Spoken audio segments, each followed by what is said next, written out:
So I'm going to lay out a palette now, and everyone has their own way of laying out a palette. It kind of comes from personal preference really, but I usually always work from warm going to cool and also from light to dark. This is very good practice if you go onto oil painting, especially to keep your white one side of the canvas and your dark or your black the other side, so that when you're mixing paints in between the two, you don't kind of grab a bit of black by mistake and it dirties up your white. It's very easy to get dirty paint. It's more obvious in oils and acrylic, but it's a very good practice to just get used to. I see problems down the line. When you put your paints out, try and get them as close to this edge as possible. You want as much mixing real estate in the middle as you can get. So keep them tight to this top area. Sometimes people put out the paint in little sections, you know, to keep it cleaner. Okay, like this. But really, it's a waste of time. You might as well put it into one big lump, and you can just work from that. I see problems down the line. I know that I'm mine.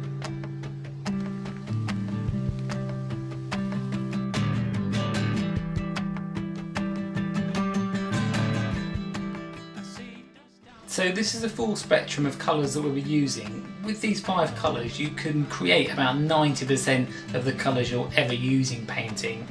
The only extra you might need is a very strong red or a blue that goes towards green, like a phthalo blue, to give you a real turquoise punch.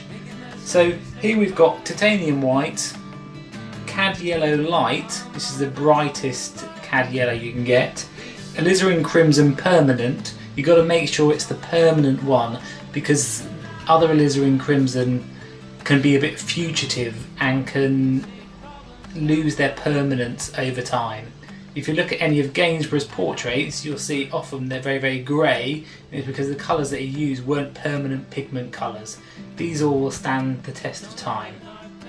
The brown that we've got is burnt umber. This has got an orange bias to it. It's a really handy brown.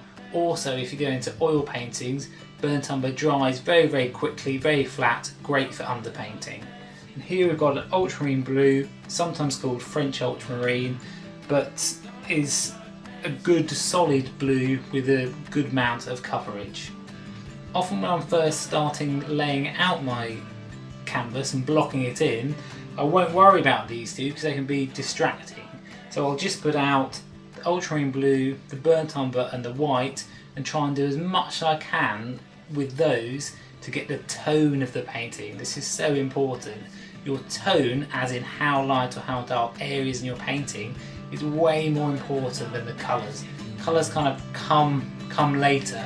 If you start with all the array of every single rainbow that you can find to start with, you'll get in a mess really quickly. We've got to start simple, and we can build on it from there. Okay, so now let's make a masterpiece.